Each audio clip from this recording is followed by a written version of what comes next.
Earthquake Bird is like a Tokyo noir. It's a crime story set in 1980s Japan about a young woman who is working as a translator, gets drawn into a love triangle and becomes a prime suspect in a horrific murder. Well, it's trying to reinvent the genre of noir, seeing things from a female protagonist. Often it's in noirs, it's a guy who has a complicated past and is a femme fatale.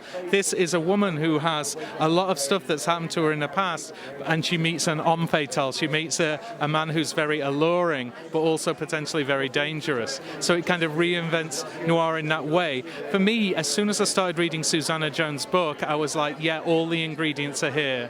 The psychology, the kind of darkness, the kind of, hard-boiled dialogue. So I just had a really good time working with Susanna and adapted it for the screen.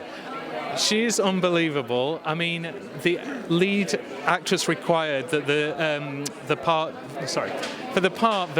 requirements were that the character played the cello and spoke Japanese. And I thought, who is around who could do that? And I thought Alicia loves a challenge.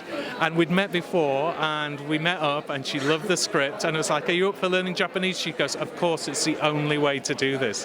So she aced those challenges. She does a 3-minute monologue in Japanese. I've never seen anything like it. But also, every day on the set, so much that she brought to every scene, so much nuance, so much complexity. And she's just a bright light. She's a lovely person to be around. The crew loved her, everybody loved her. It was great. It was a great team, it really was.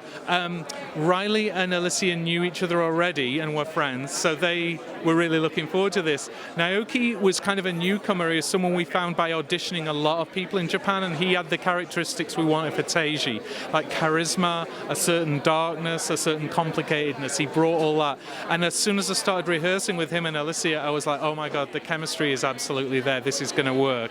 And then Jack, of course, brought the final ingredient of a slightly tragic character of Bob trying to reinvent himself in Japan, which reflects Lucy's own ambitions to redefine her life and how hard it is to do that. In the cinema landscape, is obviously changing. There's no article you can point to 15 years ago that saw the rise of Netflix, but look at the films they have at London Film Festival. Look at The Irishman, look at Marriage Story, look at The Two Popes, look at The King.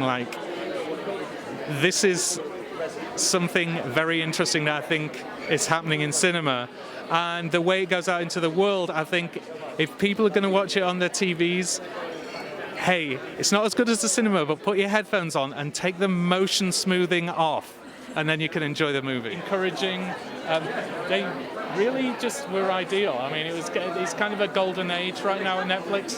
That so many international filmmakers are coming there because they give you freedom and they support your vision. That is absolutely right, they do. And so I'm very happy with the way the film turned out, and they've got completely behind it, and they're putting it in cinemas, which I love. So yeah, all good.